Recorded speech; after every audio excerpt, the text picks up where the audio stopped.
We edit. So if we happen to F anything up, Yeah. Anything that's like not in the outline, we just keep it just casual. It's casual conversation. So there may be questions that come up that weren't on the outline. That's just because we like to keep it organic. I'm So. good. Right. I'm here. Yeah. We have a rule in our house, and it's like, you were talking about Mairead, and I was just thinking about, like, you can ask me any question and I'll tell you the truth. It just depends when, right? It'll either be right now or we'll just wait a little bit. And get it. But I think trust, right? You're talking about parenting and trust, and it's about building a relationship that you trust one another, because it's got to be mutual. And I think that communication is the only way you do that, right? You say you're going to do something, and then do you have the discipline to follow through? And they're evaluating us just as much as we're evaluating them. And that's where parenting's hard, right? Because it's easy to say, I have some pretty disciplined stuff. We get up in the morning, we do our push-ups, we do our sit-ups, we do our squats. And it's kind of a ritual, right? And there's days where whatever happens, you don't get them done or something like that, and we got to go back and get it the next day. But I know she's looking at me being like, well, did you do your dad? Like, exactly. You're leading by example. You got to lead by example. And I think that's one of the fun parts about being a parent, right? Leading by example, being like, and I think that's us rising to the occasion, being like, this is your second chance. It's like you're saying, like when you were 16, you were trying to impress the coach, right? Maybe you were trying to impress your peers. Now you kind of, like, I find myself trying to be like, hey, I want to show my wife and my daughter, let's get out in front, like, and let's get up every morning and let's have purpose. If not for nothing, just to motivate them, because then in turn they can motivate me on the day that I don't have it. Right. And it's like when, I don't know if you're familiar with Ed Milet. He talks a lot about that stuff, where he's talking about, you tell your kids, have all these dreams, dream big and chase all these goals, but they're going to look at you and say, well, why didn't you do that then? And so you have to make sure you're taking care of that. You have to make sure you're being that example, being that one. So it's totally spot on. Yeah, and you got to go chase, like we were saying, like, as parents, like, it's our responsibility to go chase our dreams. My dad had this phrase when I was a kid. It was kind of funny. It never really made sense to me, and now I get it. If I hit my head on something, or I cut my hand, he would always say, he's like, I don't feel anything. Yep. And I thought he was just kind of be like, a little old school tough. But what I took from it was, I won't feel your pain. I won't, like, we live different lives. And so, like, I kind of say, these are my lives, these are my goals, my aspirations. Like, we live, congruently. But at the end of the day, like, I just said this to Mairead, I was like, your decisions will impact the life that you live. And, like, I'll be there to witness it, but I won't feel the good or the bad that comes with it. That's on you. And I think that's keeping those lines separate. Like, when we put them together and we put them in the same basket, I don't think you're doing the child much of a service in that sentiment, right? You're protecting them from what? From growth. Yeah. From development.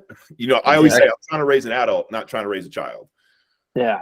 I forget where I heard it. It might have been on a podcast, but it said something along the lines of, when your child's like sad or upset, you don't have to be sad or upset too. Yeah. You could still be happy. You could still find joy. Yeah. And then that way there, when they're looking at you, they're like, well, why aren't you sad or upset? Well, that decision, whatever happened to you, it's not going to affect me. I can still be happy, just like you can still be happy, depending on what you learned from that situation. Right. Yeah, for sure. All right. Well, we kicked it off. Yeah, we kicked it off. Nice. All right. Let's just keep rolling then, BG. Let's keep rolling with this. So, we obviously want to talk about communication with you today, Rory. And right off the jump, we want to ask you now, what does exceptional communication skills allow us to do? For me, and the reason my passion and enthusiasm and interest and love revolves around building and sustaining great relationships, right? I think that at the core of exceptional communication, you're talking about a few key factors. Number one, listening. You have to know what your audience wants. You have to know what their capabilities are. I love the process of making little tiny adjustments to give audiences what they need, what they want, in the hopes that they can in turn give me back something that I need and I want. And then you get to make a choice. You get to make a choice to determine, like, do you want to sustain this relationship? Is a relationship you want to take a little bit further? Are you happy with where the relationship is? Do you want to make an intentional decision to terminate the relationship? And all of those things require exceptional skills. I mean, to be passive in your communication is to have passive relationships. To not be explicit with your partners, with your friends, with your teammates, is to ultimately, like, not take control of what like lies in front of you, like what you could be. So ultimately, I think exceptional communication allows us to choose to have these exceptional, amazing relationships, which for me is what life is all about, right? That's at the core. You can't do business by yourself. It's really hard to have fun by yourself. It's hard to find success, to find glory, to learn, to do any of these things by ourselves is really difficult. And it requires great communication to build great relationships along the way. Yeah. I mean, there was that recent Harvard study that was, it's been going on for about 80 years, and it showed the importance of having meaningful relationships, with longevity, and communication is part of that, Yeah. And I think too, one of the things I mentioned, I use this word explicit a lot, and I share this a lot with my friends. In fact, like, in the classroom or on the stage, you try to convey this, but it really comes in these conversations. And I'll get questions along the way that'll be like, how do you sustain a relationship? Or, how do I deal with this partner? How do I deal with my spouse? How do I deal with this conflict? And I always come back to like, express yourself accurately, be really, really true to how you feel, be really true to what you need, be really true to what you want. And you'll find that people are genuinely going to try to give you what you want, or to be what you need, or to alleviate your pain, because it's human nature. I think the vast majority of our conflict is when we, choose to ignore, we choose to overlook, to not address, to not be explicit, hoping that somebody's going to walk into your life and say, I know what you want, I know what you need, here you go. And I feel like it's so foolish. And I feel like we sometimes, like, we can be stubborn, or we can choose to think that somebody should do it for us. But at the end of the day, like, your feelings are your own, right? That your satisfactions are your own. And so if you're not going to own what your wants and your needs are and express them to the people in your life, shame on you, because ultimately you're going to pay the cost. And that cost is a lot of dissolved relationships. And a lot of dissolved relationships mean you're going to be lonely, and pretty soon you're going to be gone from this earth. And I wish that, I'm excited to chat with you guys about this topic because you're enthusiastic about it. I wish that we could share more enthusiasm around the science and art of communication. I think we get really excited about a lot of other topics, and we get excited about business, we get excited about fitness, we get excited about finances. At the end of the day, if you can communicate effectively, all that other stuff relatively, in my opinion, falls into place. Yeah, 100% it does. And I like how you started off too with listening. Like, that was like your number one thing that you came out with when we talked about communication from the jump. So as far as listening goes now, do you feel like that could be one of the biggest contributing factors to a high level of communication, is someone who knows not only to listen, but how to listen? I think so. I think one of the things that I've learned along the way is your listening can be skewed by your intuitions. Sometimes that's good, sometimes that's bad, right? Everything that we process through our five senses is going through a bunch of filters. Conversations we've had before, people we've interacted with that are similar or different to the folks that we're interacting with right now.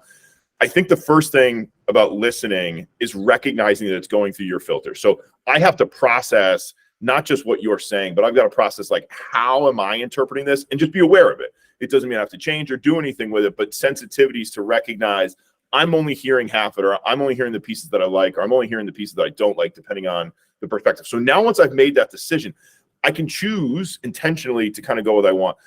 For me, the second piece of it, though, really comes down to self-awareness.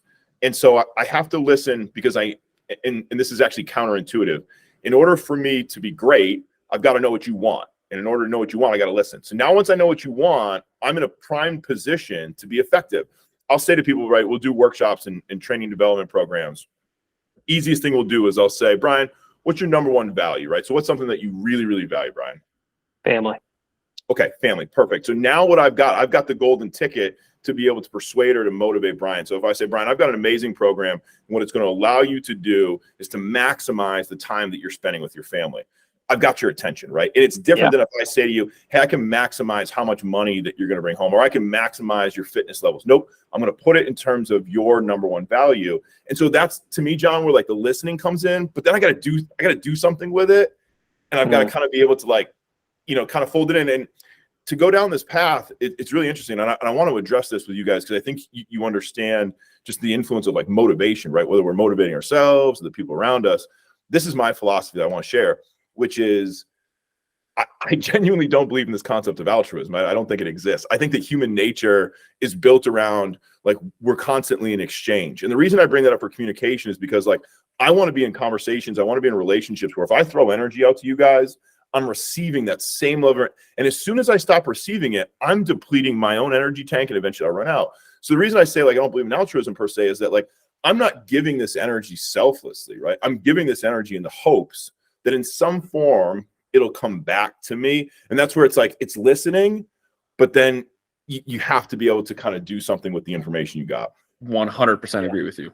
I love that. I love that. Now, a part of your consulting, do you teach listening techniques? Because a lot of times we find that people do not listen to understand. They listen to respond. So they're really only hearing part of the message, what they want to hear, right? And you picked up, you're talking about the awareness, but it seems like a lot of people, and John, I don't know if you feel the same way, they're not truly understanding what the person is saying because they're really a terrible listener. We think about, so a couple of things that I like to get into, right, is I'll get people started on barriers. And Brian, you picked up on one. And this is a trend. I want anybody that's watching the show later on, I want you to just go about it the rest of your day and listen for this, right? We live in a relatively polarized society. That's fine. Our English language is incredibly polarizing. We have more opposites for words than any other language, right? Up, down, left, right, black, white, continue, hot, cold. So what's interesting is if you start to listen to the way that people listen, you'll hear they'll constantly kind of go with, like, I agree statements, right? Or I disagree, or I love that, or I hate that. And because one of the things that it does is we want to find connection, we want to find rapport. That's very natural. Early on in a relationship, like ourselves right now, that's exactly what we want to create. But if we're sitting down to decipher kind of a business decision or thinking about the direction we want to go, we really want to try, in my opinion, avoid those types of responses, right? Because if we're trying to get the business to the best place possible, it's not relatively whether we agree or disagree on the principle. Like, let's unfold as much of the information as we can to truly understand, not just to agree or not to disagree, but to actually understand. And so that can be a barrier, Brian, to your point. The other thing that I love to work on with folks is self-awareness. And so I like to spend time with folks and I'll ask them some really simple stuff. But if you don't spend time intentionally asking yourself these questions, like, your life can go by. And I'll say, hey, when John walks out of the room, what are we going to say about him, right? What do we see? What do we think he values? What's his nature? What are his characteristics? Now, what's important is when John comes back in the room and we give him those characteristics, those adjectives, and we ask him, do they match up with what you wrote down for yourself? If they're aligned, if they're relatively accurate, if we said, John, give us 5 adjectives, Brian, write down 5 adjectives, and we went 4 out of 5, I'd say, if you're happy with those adjectives, John, keep being you. But if Brian's got stuff on that list that isn't in line with what you wrote down, it's your responsibility to make adjustments so that Brian can perceive you in the way that you want to be perceived. Now, that point right there is critical, because I think that we've gotten to a place where we believe, for better or worse, that if we show up as we are, that it's the audience responsibility to see what we want them to see. And I say, no, it's your responsibility to give them the information that they think that they need. And so we'll work on self-awareness and we'll work on barriers to listening. And one of the things that you'll tend to find is that folks who, so we do these training sessions, and if I could poll people in advance, and sometimes you do, but usually you don't get the chance to, if I say, how many of you want to be here? The ones that want to be there, pretty good listeners, right? The people that don't want to be there, like, you'd almost just want to pull them out and go separate session. Like, we need to go one-on-one. Because if you're like, no, I don't want to get better at communication, you're like, yep, we're starting with you, right? 100%. You need this more than anybody. Yeah. So what are some of your pet peeves you have then as far as communication goes? Oh, wow. That's tough. What would be some pet peeves for communication?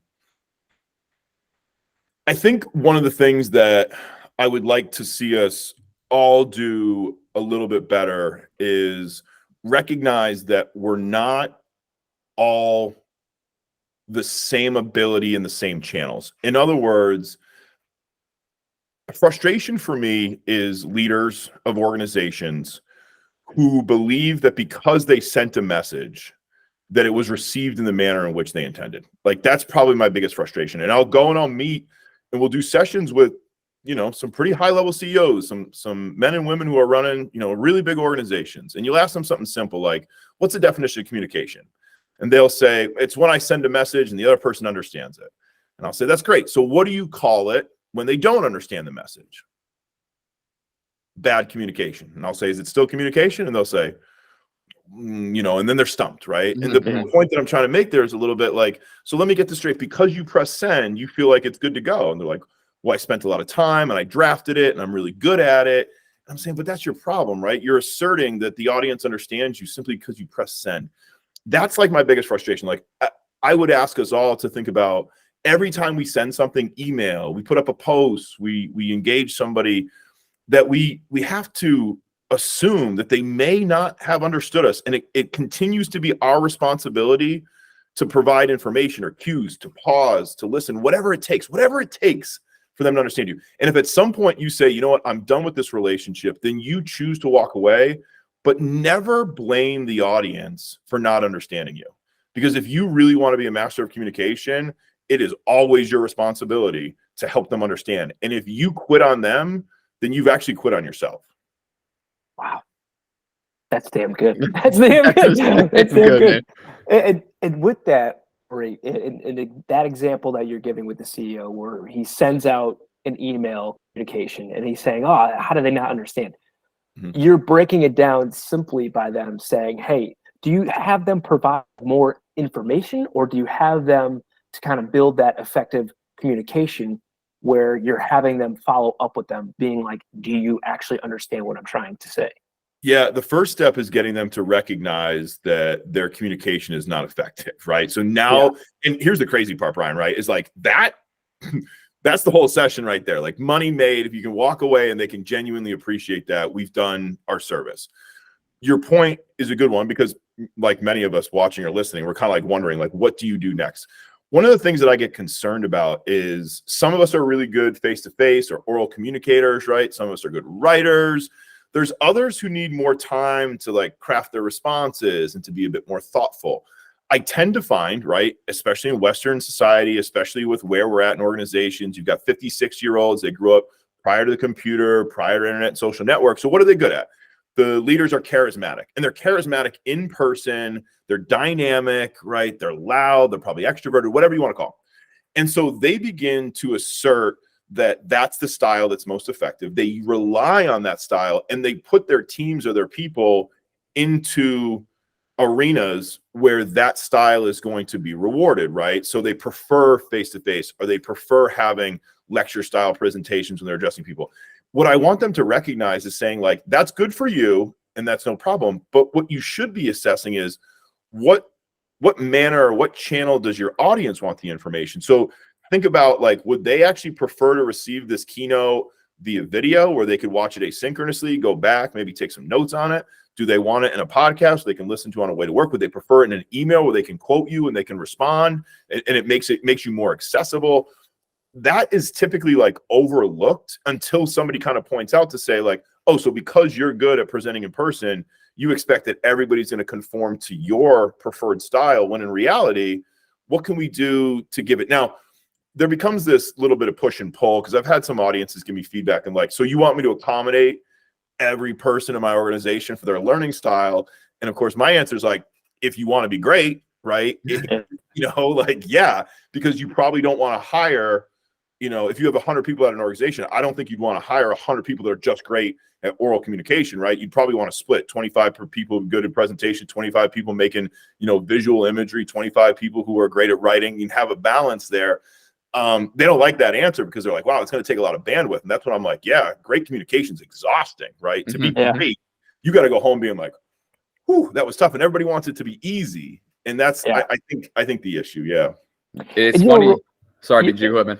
No, I was just going to say, when you say it like that, I instantly went to a coach, because when a coach has all of these different personalities, they're going to learn and be coached in different styles. And so I kind of equate that with business and effective leadership, especially when you're high up. You're going to be managing and overseeing all of these people that like to be led in different manners. So you have to understand how you can get the most out of this person by communication skills, right? And I want to just touch on that for a second, Brian. We're in a kind of a really interesting era. So when you look at the generations in the workforce today, so if you take a 20-year-old to upwards of 70-year-olds, right, and you look at the mechanisms by which they learn, like just the teaching standards of where we went from, explicit grading. Now we're at a place where you've got a lot of rubrics. You went from independent work to a lot of group work. There was no computer. Now you've got ChatGPT, and you're trying to use that to make inferences about learning. And now you put this all into an organization, wherever your organization may be, and you've got these generations interacting. There's a lot of frustration because, I think people are showing up with an expectation like, hey, conform to my style. In my day, we did it this way. And, so I'm actually, working on some mentoring programs to try to help with this, because we need the 60-year-olds to pass the torch. Like, if you look at manufacturing positions here in Connecticut, just as an example, right?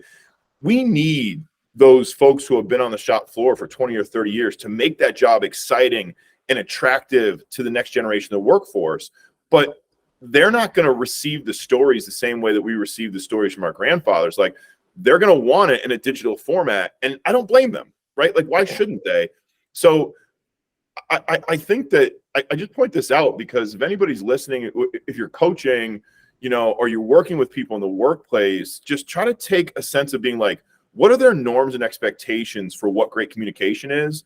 And they might not be the same as yours. Like I was telling you guys earlier before we got started, like my dad was born in 1930. Both my parents are from Ireland.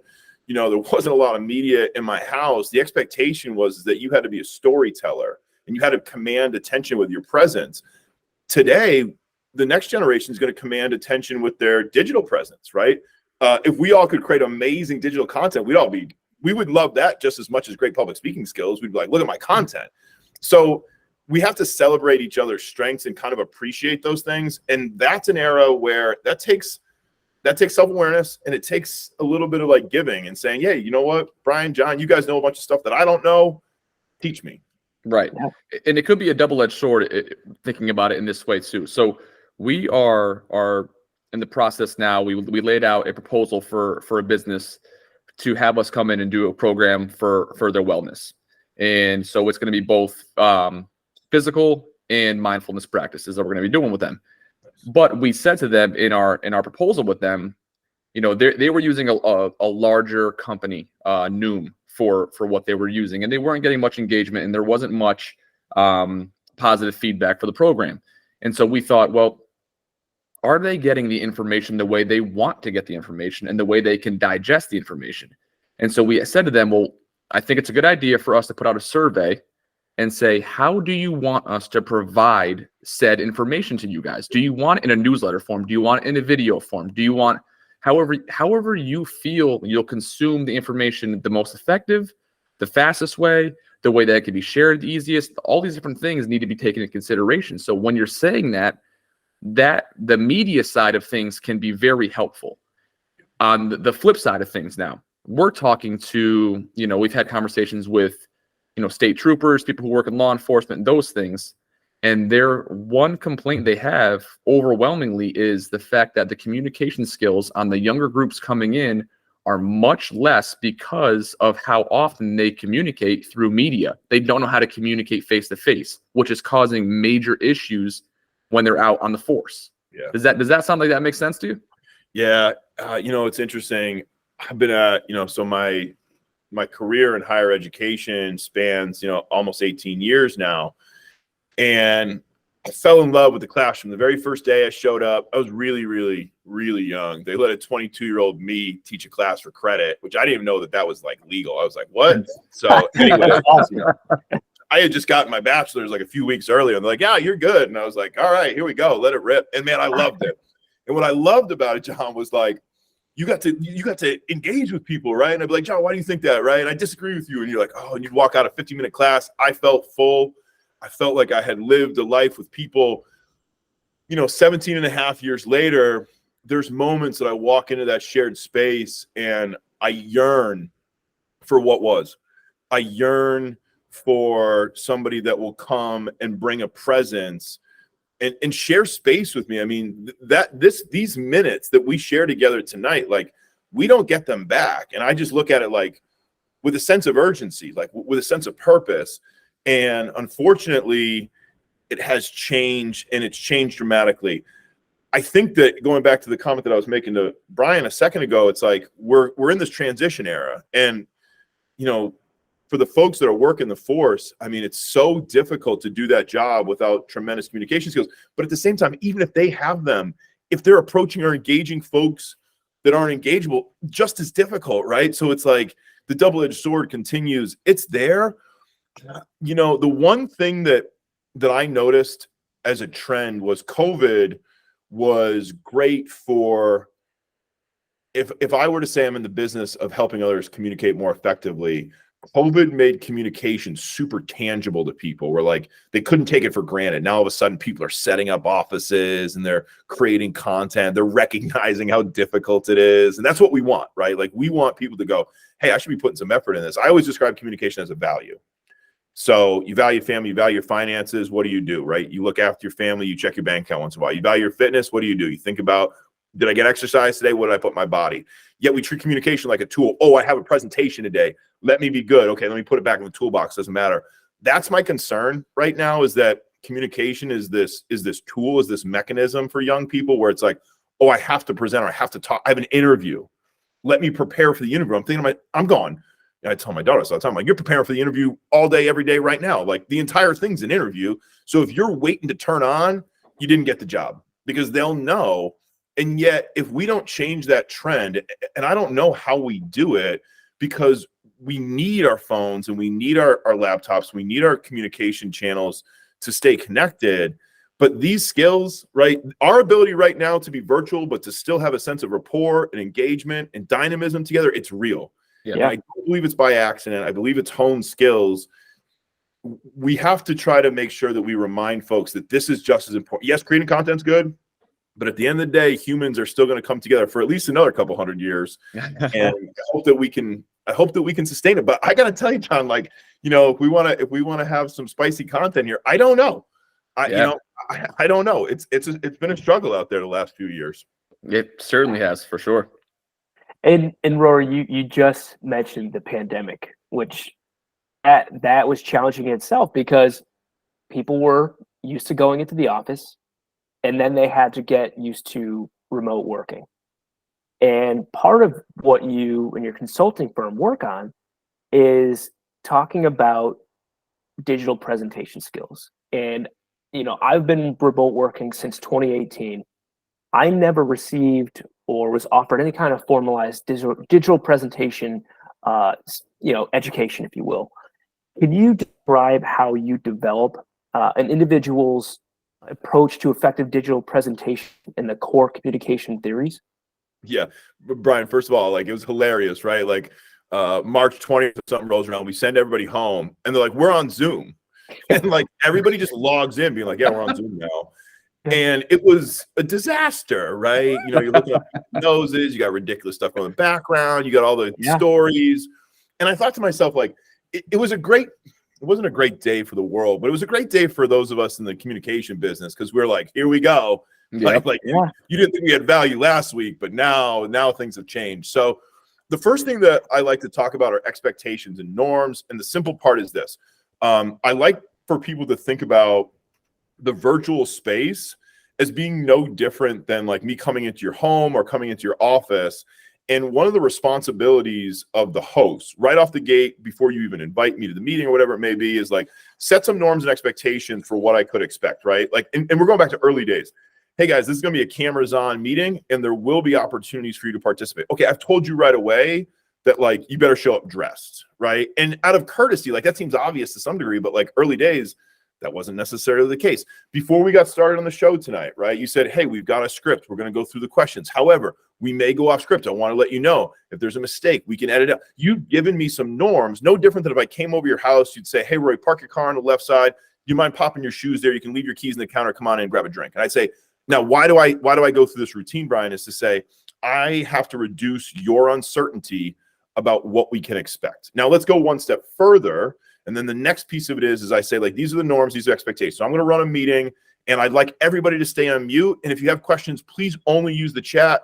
I've got somebody here to help me. They'll be answering. What I've done is I'm giving you the cues to use the mechanism appropriately. Too often, as you know, we all rolled into a room, some cameras on, some cameras off, some people using the chat, some people not using the chat, some people coming off mute, not coming off mute. And it's like, if we're in a room, we have norms, right? If I raise my hand, Roy, what do you need, right? That's a cue. We didn't have that. And I felt like it was overlooked that we never set any standards of how we were going to do it. We were just going to roll up and assume it's going to be the same. It's not the same. The other thing that I would say that's, if I'm giving you the boilerplate version and people are listening or watching, they want to be a little bit better. I'm in my studio basement right now. And one of the things that I highly advocate for folks, if you're working from home and you're going to be on video consistently, create a space in your home that is just dedicated. And I always tell people, you don't need that much space, right? I need 6 feet by 3 feet. You don't have any sense of what's in front of me, what's next to me. All you know is that behind me is a wall. You've got a sense of privacy with us here. I've got a little bit of lighting, and I've got some good sound. And the idea here is that if you were to show up to work professionally dressed before the pandemic or before you started working remote, that to show up without lighting, to show up without sound, to show up without a professional background is showing up in your pajamas, right? Like, I'm going to use every cue you give me to make an inference about who you are. That's uncertainty reduction. That's human nature. So all the artifacts you guys behind me, is that a Muhammad Ali poster above your head? It is. Yeah. So like, I saw that. I love Ali. I watched all his fights back in the day. I've got all sorts of thoughts and ideas about Ali. Now I know some about Brian. I know the way he thinks. And he likes those motivational pieces. I'm going to use all those inferences. I know you better now. So when you see people show up unintentionally, just kind of willy-nilly, I'm thinking to myself, that's no different than you not getting dressed. And then the last thing I would say is I want to advocate for people to be overtly dynamic, more so on camera than they would be in person. The reason why is when we see somebody inside of a rectangle on a screen, we expect them to be a performer. We grew up with TV shows and movies, and when you put somebody on a screen, we said perform, right? Like, we're performers right now. And I think that folks sometimes are underwhelming because they're not bringing, right, a sense of dynamism to their delivery. So when I'm coaching somebody, especially coaching somebody one-on-one, I'll say, I need you to be overtly dynamic. So that means the gestures are bigger. We're relying on kind of louder facial expressions. And I'm really forcing them to kind of work their voice more so, because all you've got is my head. If we're in a shared space, right, we have things like haptics, right? I can come, pat you on the shoulder, say nice job. I can create space, right? Proxemics, I can be closer or further away from you. I have movement. We, of course, have like just dynamics of sharing space together. We've taken away and stripped it all down. All you've got is my voice and my face. And if you're not over encoding, you're probably not going to be as dynamic as the audience wants you to be. Let's say it like that.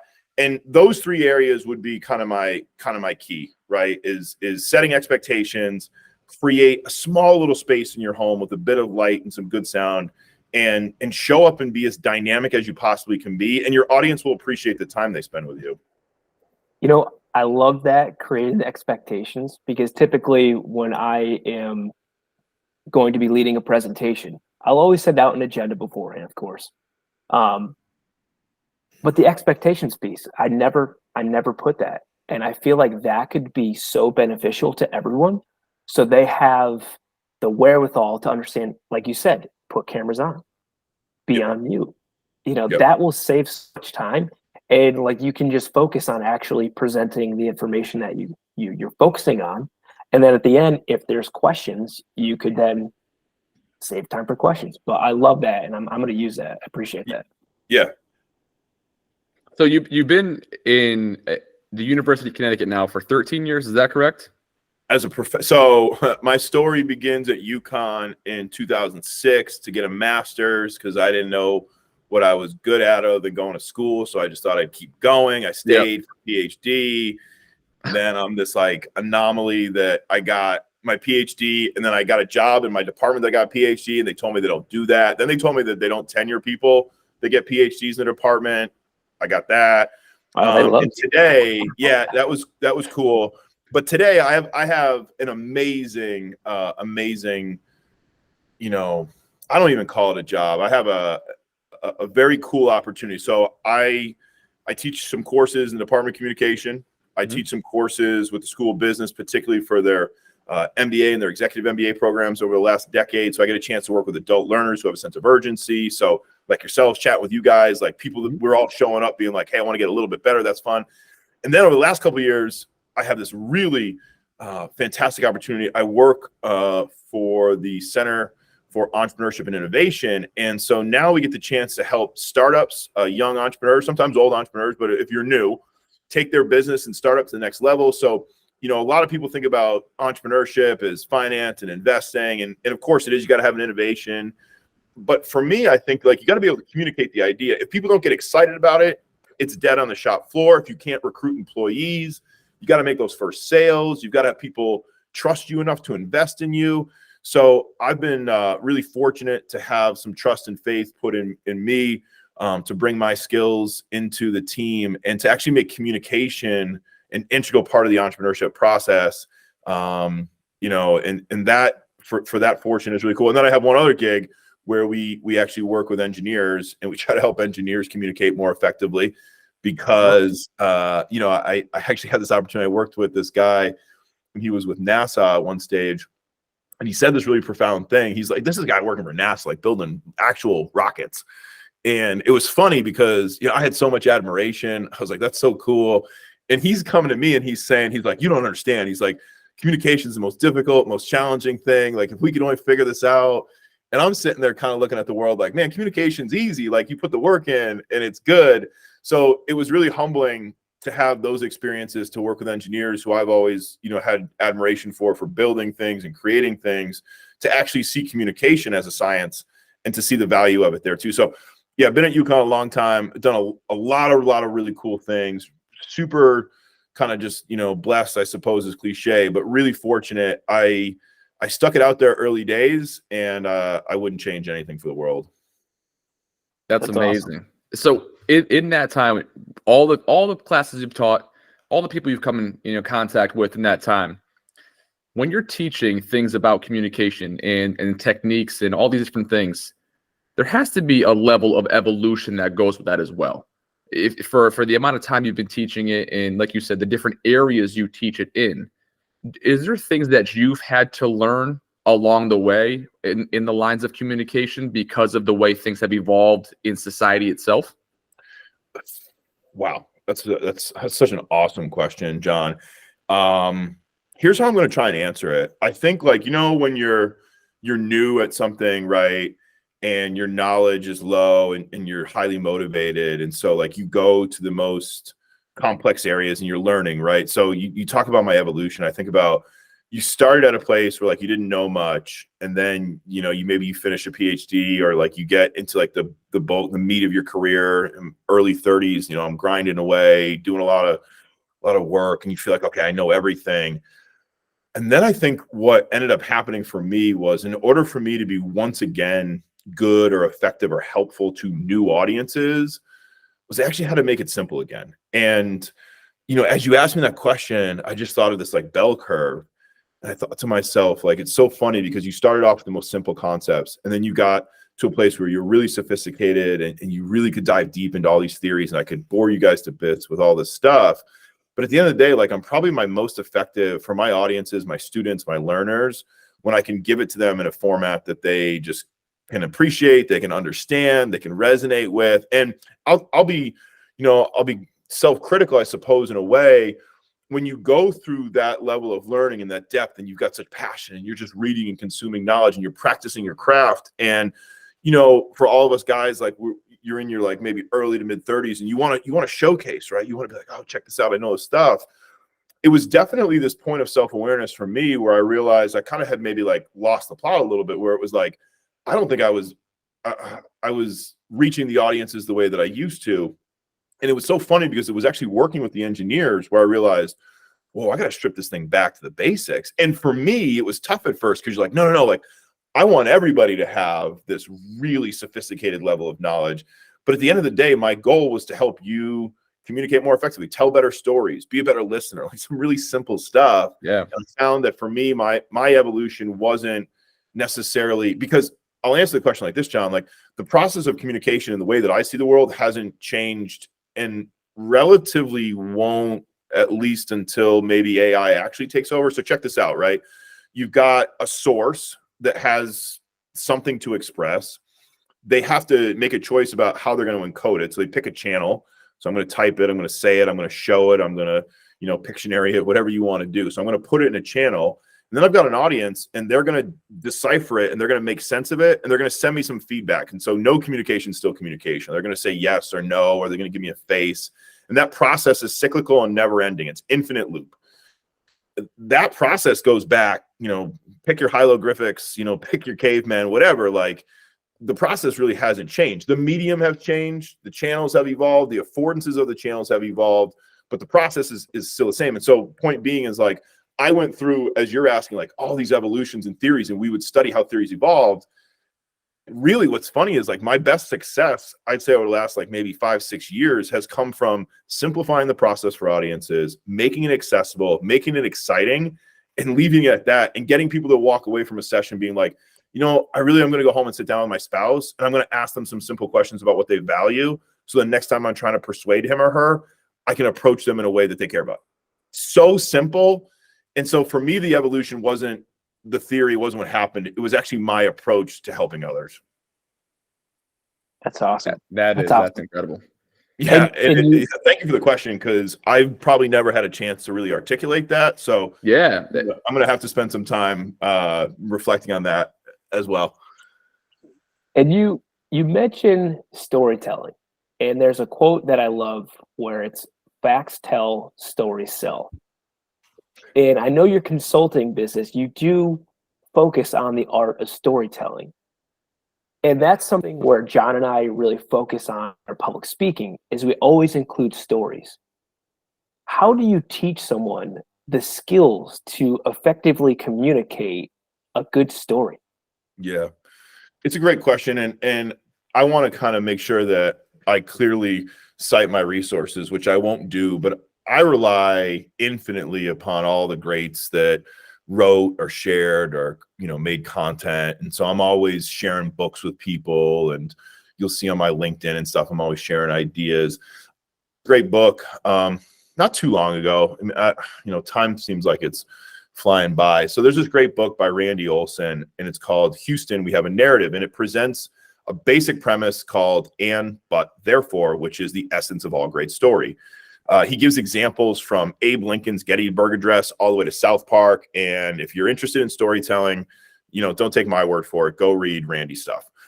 The takeaway, if I were to help our listeners and viewers kind of go, all right, how can I get better at story? Is the first thing about great storytellers is they know when to start the story. What I mean by that is, like, stories can theoretically be infinite, right? So you want to tell a story about a client.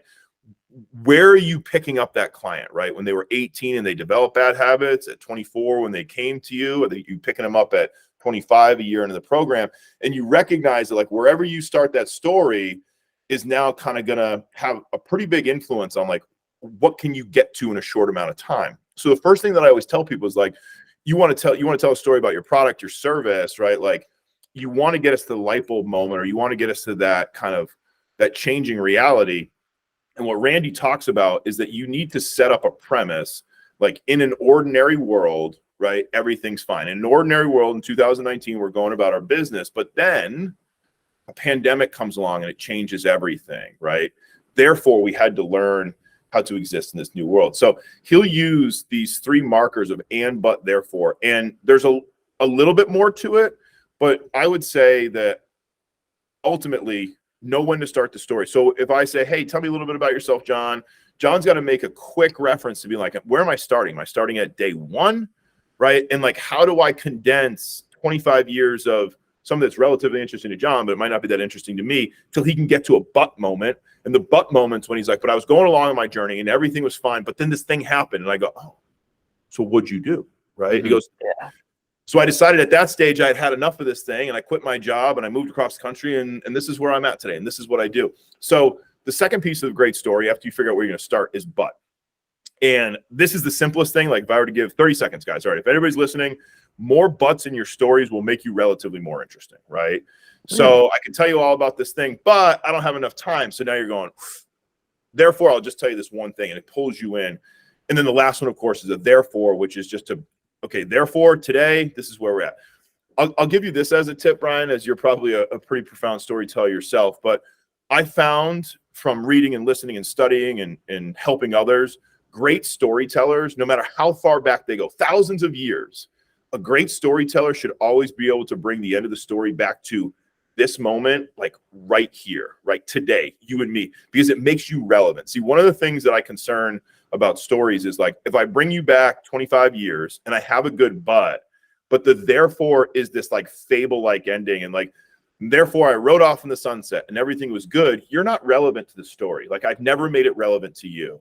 So if you're sitting at the airport next week and you're telling a little bit of story about how you got your business started, but then you guys had this thing during COVID and it kind of took you to this place, and like, ultimately, like today, I'm going on vacation as a byproduct of our success, or to go and talk to people, or I'm actually heading to this place because this person I met.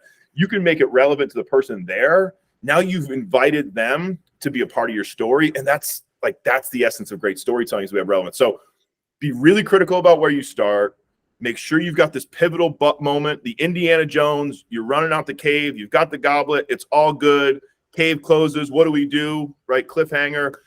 And then finish the story right here, right now, today, with whomever you're talking to.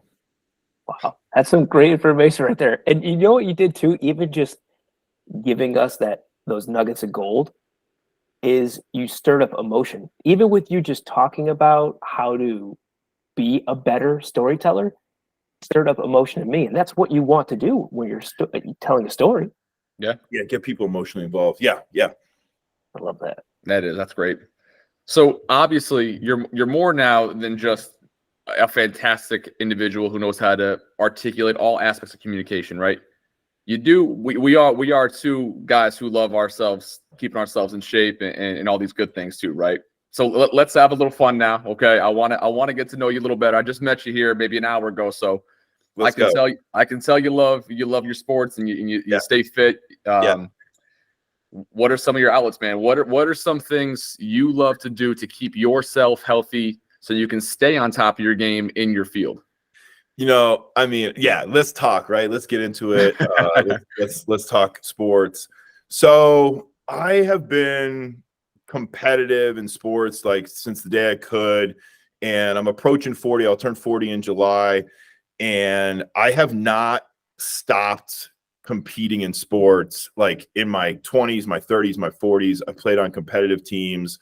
So if you ask me today, like a good storyteller, like what motivates me, it's like, that clock starts ticking. Like you're getting up to 39. I'm playing sports. We're about to start our Gaelic football season here in a few weeks. There's guys on the team that are like 19, 20.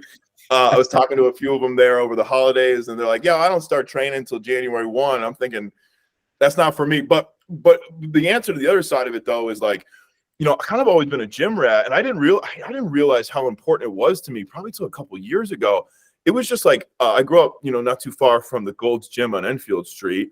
And I remember like riding my bike and locking my bike up on Enfield Street, going downstairs to the basement at Gold's Gym. And you didn't know what you were doing, 14, 15, just banging some weights around. But it became just kind of a lifestyle thing where it was like, you just go to the gym every day. Like, even you didn't even know why you were going. Like there's still days people ask me like, what do you do? I'm like, show up. Like I have no idea. Right. There's been plans. There's not been plans. There's been goals. There's not been goals. But the big part of my life right now is we are on a mission with the Hartford GAA to try to win a national championship. Our club hasn't won a national championship since 1968. We won the regional championship there a couple of years ago in 21. It's really, really hard to win. As you guys know, winning anything is hard. And we've got a great group of guys. And right now it just feels like, and here's the deal, we got a great group of guys, but most of them are starting to creep up there in age. And so we've all been looking around at each other the last couple of years being like, okay, guys, like we either get this done now or we're just going to regret it. So the internal competition amongst the guys is it's huge right now, right? Like nobody wants to let each other down. Everybody wants to show up and be ready to go. And I have kind of found almost a second wind, I think, in my athletic career the last 3 or 4 years to just be like, let's go for it. Like, let's do everything we have. So yeah, I love to compete. I'm not somebody who will sit here and tell you that I'm obsessed with winning. I think I just like to play the game. Like, and I know that's cliche, but I've always been somebody who likes to rock up. And I say that because we played Gaelic football there for quite a few years in a tough league where we didn't win a lot. Like we got our butts kicked a lot. I think if I was obsessed with winning, I probably would have quit and gone and done something else. I like to compete, and I like to compete with my friends. That's awesome. Now, for our listeners, Gaelic football, correct me if I'm wrong, is a mixture of rugby, football, and soccer. Is that like the best way to describe it? I would substitute rugby out with basketball. Okay. So I'll give it to you like this. It's a field sport, bigger than a soccer field. So a little bit wider, a little bit longer. You've got posts on each end that look like a field goal, but you can also kick it in a soccer goal. So 1 through the uprights and 3 in the goals. We play 13 on 13 everywhere outside of Ireland plays 13 on 13. Like immigrants rules, it was like they can only find 13 Irish guys to play back in like 1900. If you're on the island, they play 15. We play 13, which actually creates a little bit more space on the field. Yeah. It's a little bit more open. And really it's a combination of soccer and basketball. So you carry the ball, and every 4 steps you need to release it with a bounce, and you can't bounce it twice. You can take 4 steps, have a bounce, and then your next touch coming out at the end of those next 4 steps needs to be a solo. So you see guys toe tap it off the bottom of their foot at speed. You can release the ball in a few different ways. You can hand pass. You can only hand pass it underneath. So you got a volleyball serve, or you can kick it either foot. There's no offsides. You can kick it as far as you want, anywhere you want in the field, all good. When you have the ball, you're like a quarterback, right? So kind of like in basketball, you think of yourself as like a point guard. You're trying to create plays. You're trying to create space. There's movement. Most teams will man mark. So you've got basketball like man marking, only instead of being on a basketball court that's relatively reasonably sized, like you can go anywhere. So you can, if you're playing in the forwards, like you can pull your guy 20, 30, 40 yards away from goal. You can create a bunch of space in behind you and put the ball in. The paramount skills for when we recruit, for when we retain players, basically, like if you have a good set of hands, like if you can catch a ball and you can hold on to it, usually we can develop the other stuff. The ball itself, which is a big deal, it's the size of a volleyball. Wish I had one downstairs. It's the size of a volleyball, so a little bit smaller than a soccer ball, but it doesn't have the soccer squishiness to it. So, when you hit a soccer ball, you can kind of dip and swerve and make it move. This has more of the movement. Like if you were to punt a basketball where it's kind of like straight, right, and it's heavy, the weight of the ball is a little bit heavier. It's made of real leather. So when it goes up kind of like you can kick it up pretty high because you can punt it. It's got weight to it. When it comes down, we practice with a medicine ball as a way to train so that you're kind of ready to have that ball come in your weight. So, goalkeepers, you don't have to make a ton of saves in this league, but if you get guys coming in and you guys can all, rip a punt, you can punting a basketball from point blank range. You've got to have some pretty good reaction times to get your hand up. Otherwise you're taking it off the face. So it's a lot of fun. It's a lot of fun. Yeah. How'd you get into Gaelic football? Was it just part of your heritage or? Yeah. My mom and dad, both from Ireland, spent pretty much every summer of my childhood. So I was about 22 in Ireland, got a chance to play Gaelic football with my cousins back in Ireland. Gaelic is a really special sport. So at the highest level, it's still only amateur. So we have world-class athletes that play in front of 92,000, like the best of the best don't get paid. You play from where you're from.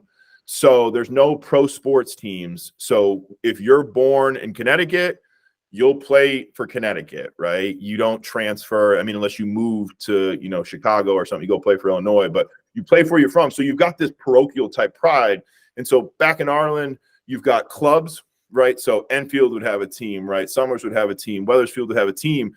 And you'd be trying to make, you try to be the best in your town. And then they would select the best players from the state, and they'd go play against the players from New England. And then New England would go play against the whole thing. So the reason why that influenced me so much was as a kid growing up super Irish, wanting to celebrate my culture.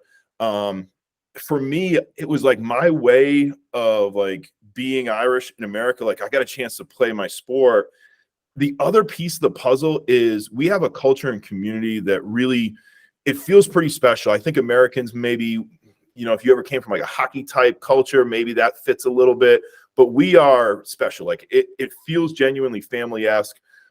Everybody's welcome. We don't, we have high expectations. We compete, we take it seriously, but off the field, I think we take our relationships just as seriously, like looking out for people, making sure people have jobs, making sure people are okay. And I think, COVID kind of taught us a lot about picking up the phone and just like looking after one another. So we have a men's and a ladies team and a youth program.